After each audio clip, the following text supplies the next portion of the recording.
그렇다면 프로젝트를 어떻게 수업으로 적용할 수 있을까요? 지금부터는 프로젝트를 적용한 수업 사례에 대해서 살펴보겠습니다. 제가 고등학교 2학년 사회문제 탐구라는 과목을 가르치고 있습니다. 이 과목은 정말 문제를 탐구하는 과목이기 때문에 프로젝트 수업을 가장 잘 구현할 수 있는 과목이라 생각이 들었습니다. 그래서 저는 진로 연계 탐구 프로젝트라고 하여 수행평가로 진행을 하였습니다. 구체적으로 보면 정보사회 관련 범죄예방단체 제안서 작성하기 프로젝트입니다. 제목이 길지만 어떻게 이런 아이디어가 나왔을까 궁금하시죠? 그 답은 지금부터 알려드리겠습니다. 저도 프로젝트 수업을 진행할 때 총 4단계로 수업을 진행하였습니다. 먼저 준비 단계에서는 주제를 선정하고 학습 목표, 산출물을 결정했습니다. 그리고 차시별 수업 평가 계획을 세웠는데 기본은 교육과정 성취 기준을 분석하는 것입니다. 교육과정 성취 기준을 분석하지 않고 프로젝트 수업을 설계를 했을 때 가장 큰 문제는 학생들이 왜 이 교과에서 이런 프로젝트를 하는지 학생들이 이해하기 어렵다는 것입니다. 그러나 교육과정 성취 기준을 보여주며 이런 교육과정 성취 기준 하에 우리는 이런 프로젝트를 시작할 거야 라고 안내를 한다면 학생들은 왜 이걸 해야 되고 우리가 어디까지 도달해야 되는지 충분히 이해할 수 있기 때문에 좀 더 원활한 수업이 진행이 가능하게 됩니다. 특히 프로젝트 수업을 선생님들께서 진행하실 때는 제가 추천드리는 방법은 한 학기 동안 내가 진도를 나가야 될 부분을 다 먼저 확인하는 것이 중요합니다. 전체적으로 한 학기 동안 배워야 할 교육과정 성취 기준을 쭉 늘어놓고 어느 부분을 프로젝트로 할지 선택하고 그 선택한 것들을 가지고 고민하다 보면 좋은 아이디어가 생각나게 됩니다. 제가 보여드리는 교육과정 성취 기준을 보시면 12사탐 03-01, 12사탐 02-04, 12사탐 03-04 요 3가지 교육과정 성취 기준을 통해서 정보사회 문제 해결, 범죄 문제 해결이라는 2가지의 교과의 지식적인 내용과 이런 문제를 해결하기 위한 제도적인 노력 및 사회기관 탐구라는 이런 기능을 2가지를 저는 융합하여 정보사회 관련 범죄 예방단체의 제안하기라는 교과의 지식과 그리고 기능을 2가지를 잘 적절히 조화하여서 이런 주제를 선정했고 이것으로 수업을 진행했습니다. 2번째 도입 단계입니다. 도입 단계에서 가장 먼저 제가 했던 것은 기본적인 교과의 지식을 습득할 수 있도록 사전 학습을 진행하는 것이었습니다. 이 사전 학습은 강의, 다양한 학생 참여형 수업을 적용하여 학생들이 정보화 사회의 특징이 무엇인지 그리고 범죄라는 것이 어떤 특징을 가지고 있는지 등을 기본적인 지식을 학생들이 함양할 수 있도록 사전 학습을 먼저 하였습니다. 그런 후에 그 다음에 수행평가를 위한 그리고 프로젝트 수업을 위한 모둠을 편성했습니다. 이때 모둠 편성은 다양한 방법으로 만들 수 있으나 저의 경우는 무작위로 편성하였습니다. 평가이기도 하고 어떻게 인위적으로 모둠을 편성하다 보면 학생들의 불만족도가 올라갈 수밖에 없습니다. 그런데 뽑기라는 무작위 모둠 편성의 방식은 학생들에게 좀 더 불만을 잠재울 수 있는 방법이 되었습니다. 대신 무작위로 편성된 모둠의 경우 모둠마다의 격차가 좀 심할 수 있습니다. 그러다 보니 모둠 평가에 대해서는 질보다는 참여를 했는지 그리고 어느 정도 양을 갖추었는지 형식을 갖추었는지 등 가장 기본적인 기준을 가지고 평가를 한다고 하여 학생들에게 안심을 시켜주었습니다. 이렇게 해서 모둠이 편성된 이후 프로젝트 수업의 과정과 평가 계획을 안내하였습니다. 여기까지 하면 도입 단계이면서 프로젝트 수업을 위한 준비가 끝나게 됩니다. 지금 보시는 것은 학생 안내문입니다. 학생들에게 말로만 이렇게 수업을 할 거야, 이런 평가를 할 거야 라고 말로만 해서는 학생들에게 별로 와닿지 않습니다. 그래서 저는 항상 학생 안내문을 준비하여 수업에 대한 안내문, 그 다음에 학생들이 만들어야 될 최종 산출물에 대한 안내문, 그리고 평가에 대한 안내문을 미리 만들어서 배부하면서 매 차시 지금 우리가 어디까지 왔고 어디로 갈 것인지를 인지시켜 주기 위해서 노력했습니다. 그러다 보니 학생들이 프로젝트 수업을 진행하면서 방향을 놓치지 않고 잘 따라오면서 학생들이 스스로를 점검하는 이런 기회도 되었습니다. 네, 도입의 마지막 단계는 바로 마인드맵을 활용한 주제만 그리기입니다. 주제만 그리기는 저는 프로젝트 수업을 성공과 실패를 가릴 수 있는 중요한 작업이라고 생각합니다. 왜냐하면 주제만 그리기를 통해서 프로젝트 주제에 대해서 많은 생각을 먼저 하게 하는 게 너무 중요합니다.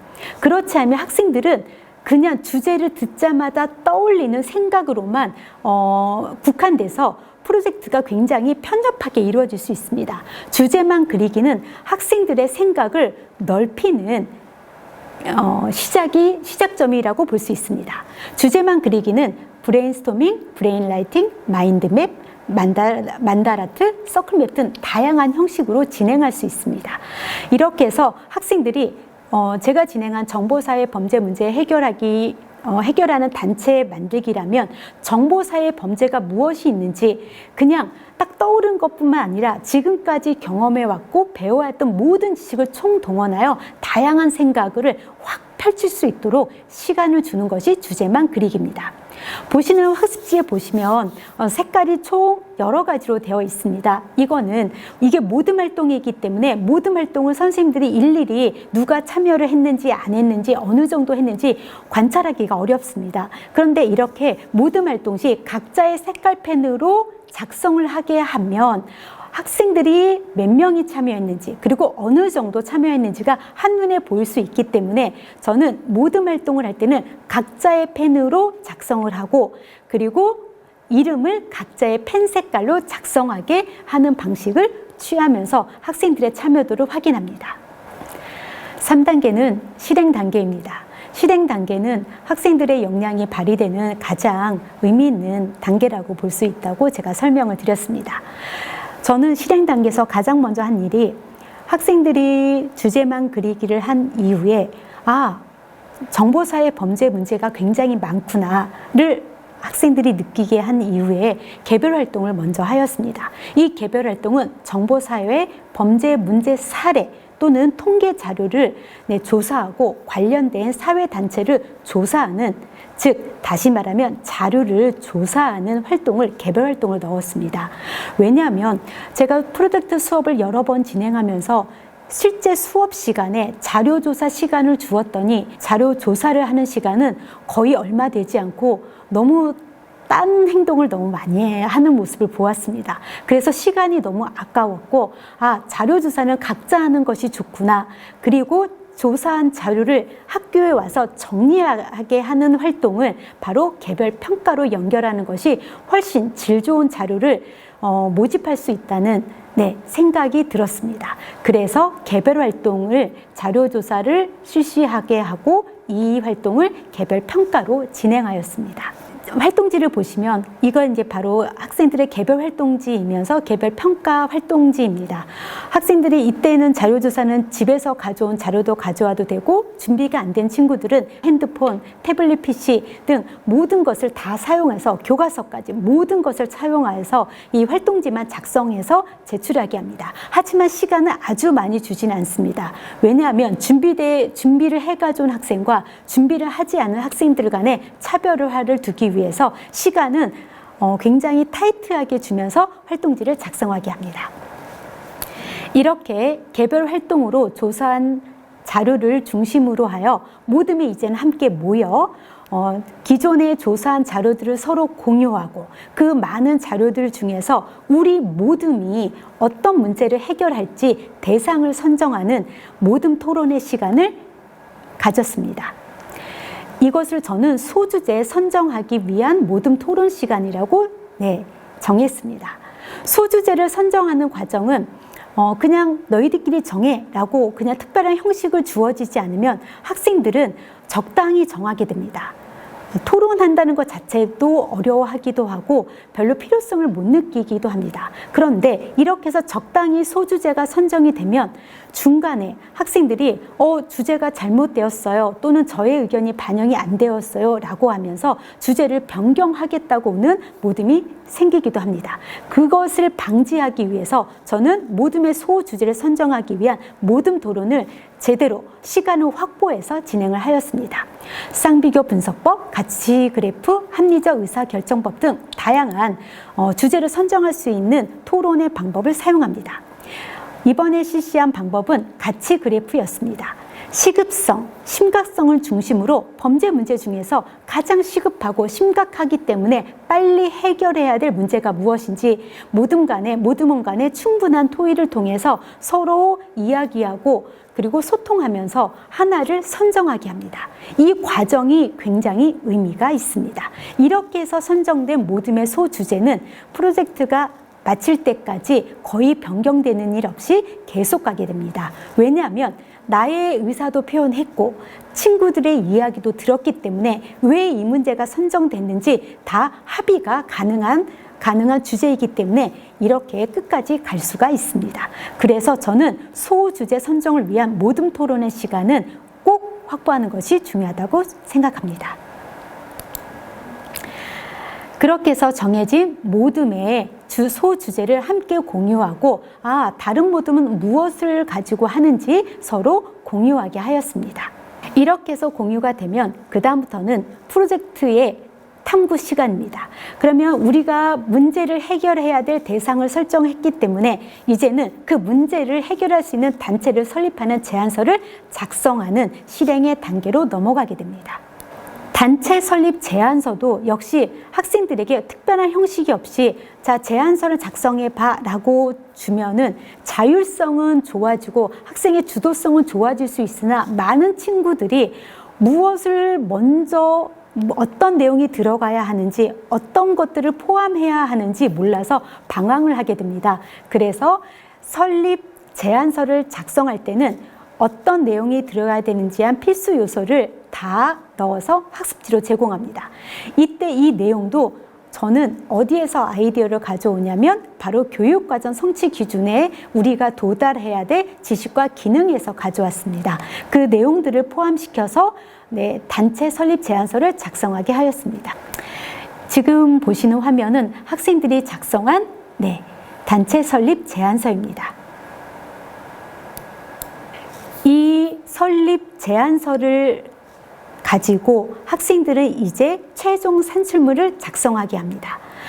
최종 산출물은 저희는 홈페이지 형식으로 제작하게 했습니다. 왜냐하면 보시다시피 저희 학교 아이들이 남학생들이 많은 상태이고 이것을 인포그래픽이나 다른 형식으로 했을 경우 남학생들이 좀 많이 위축된 모습을 보았습니다. 그런데 홈페이지 형식으로 만들어 보라고 했을 때 남학생들은 컴퓨터를 워낙 많이 다루다 보니 의견들을 많이 제시했고 좀 글씨를 좀 못 쓰거나 그림을 좀 못 그려도 그게 크게 중요한 것이 아니기 때문에 학생들이 보다 적극적으로 참여를 했습니다.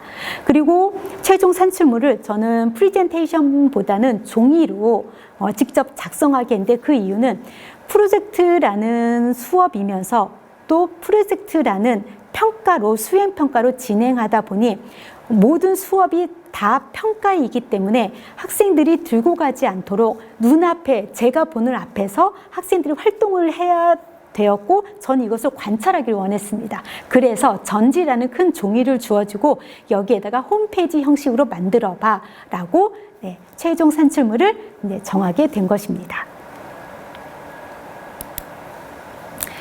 지금 보시는 것은 학생들이 각 모둠에서 만든 최종 산출물입니다. 이렇게 했을 때 저는 학생들에게 이 말도 들었습니다. 한 학생이 저한테 와서 이런 말을 했습니다. 선생님, 저는 친구들과 이렇게 함께 협업하는 게 너무 좋아요. 그래서 아니 너는 원래 협업하는 게 좋니? 했더니 그건 아니었지만 이게 만약 PPT나 프레젠테이션으로 만들었으면 저 혼자 했을 거예요 라고 말을 하는 거예요.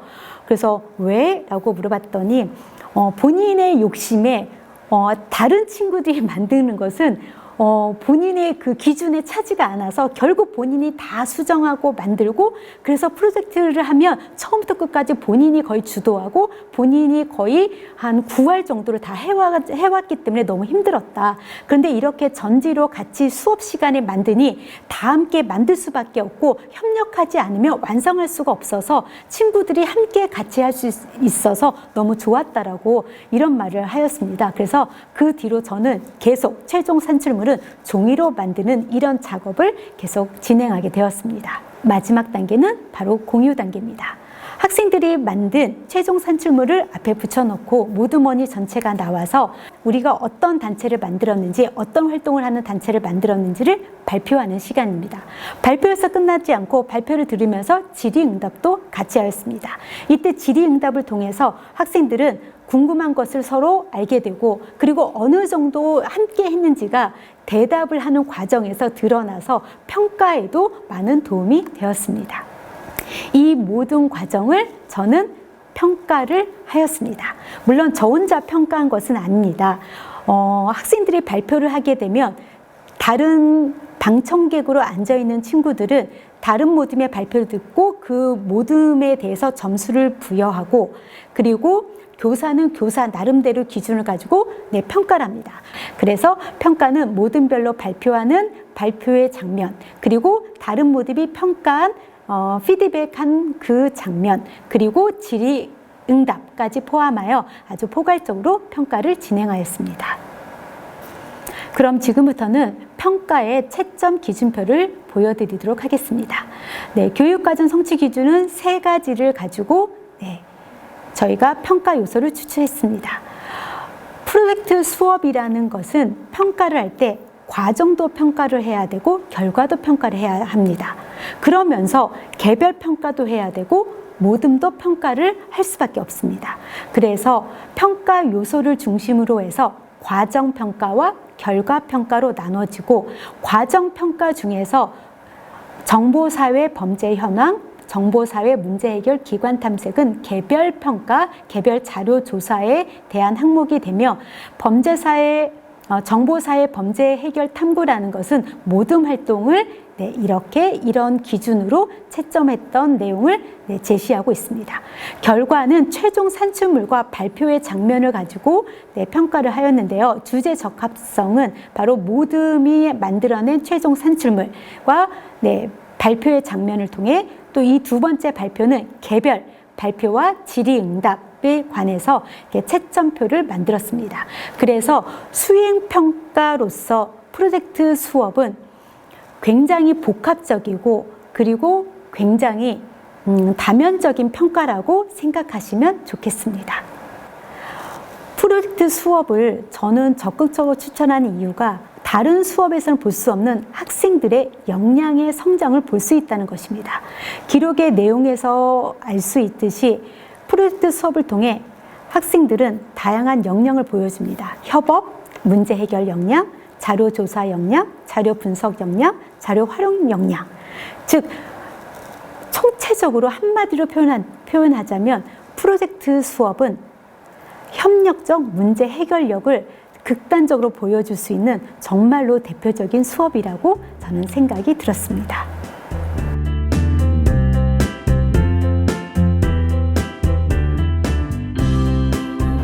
지금부터는 교과에서 프로젝트 수업을 적용한 것이 아닌 자율교육 과정에서 프로젝트 학습을 적용한 사례를 공유하고자 합니다.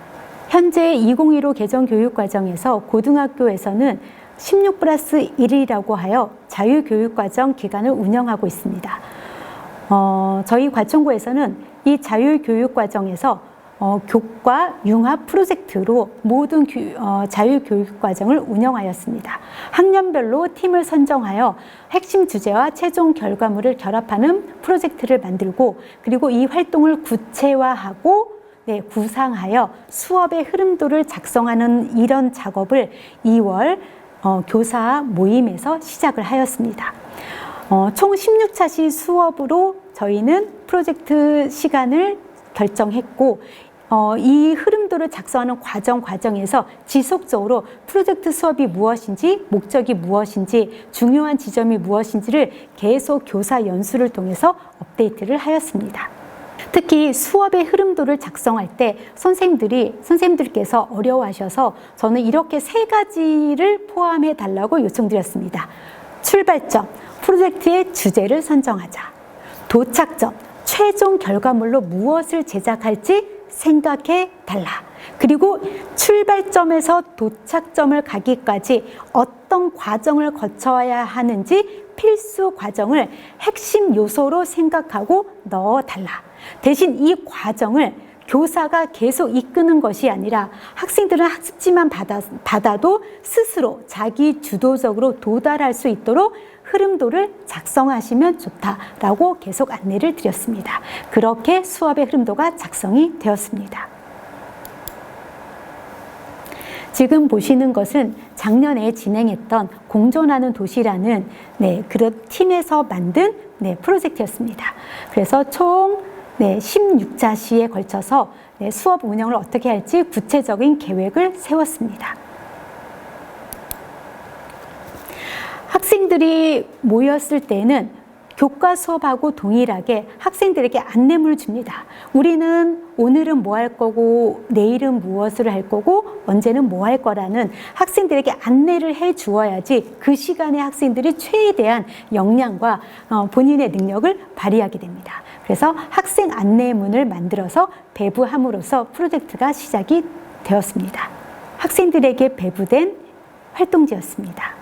교과에서 제가 실시했던 자료와 큰 차별점은 없으나 이 과정으로 했을 때 학생들이 수월하게 진행되어 왔고 잘 따라왔던 것으로 기억이 됩니다. 그런데 제가 이번에 했던 자율교육과정에서 했던 프로젝트는 최종 결과물이 단체 설립이 아니라 정책 제안이었습니다. 이 정책 제안을 할 때에도 역시 필수 요소가 있습니다. 제안의 배경, 원인 분석, 해결을 위한 실천 방안, 기대 효과, 해결 과제.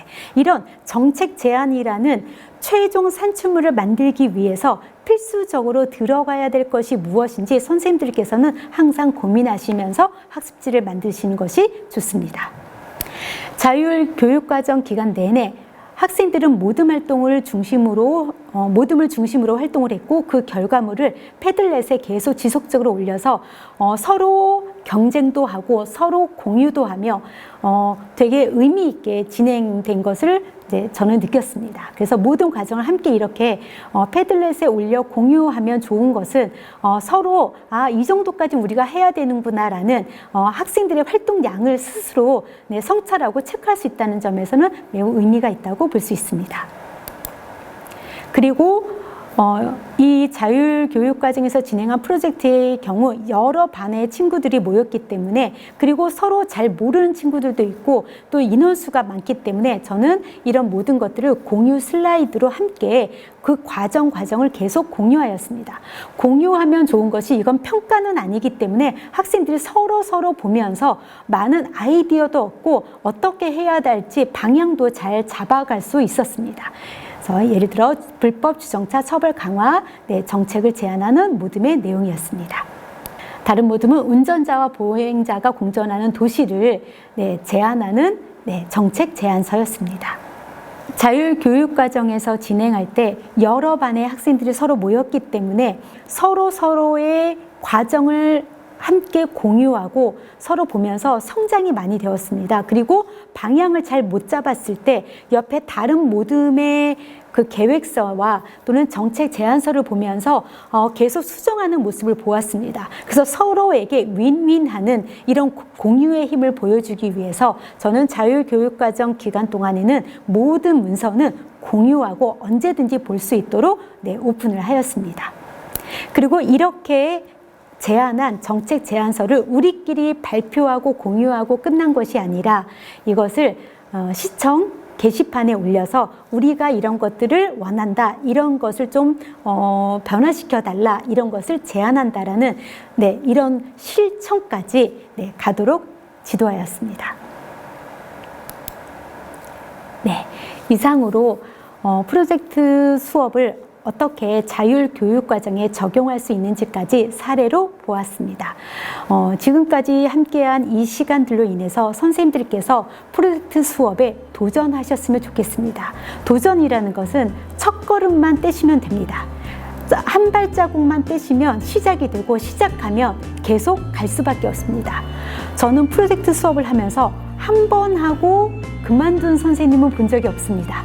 한 번 한 선생님은 너무 좋기도 하고 아쉬움도 있기 때문에 또 한 번 도전하고 또 한 번 도전하면서 굉장한 성장과 발전을 이룬 선생님들을 많이 보았습니다. 이것은 프로젝트 수업은 선생님들의 성장뿐만 아니라 학생들의 성장에도 매우 의미가 있는 수업이라고 생각됩니다. 선생님들의 힘찬 도전을 응원하면서 여기서 마치겠습니다. 감사합니다.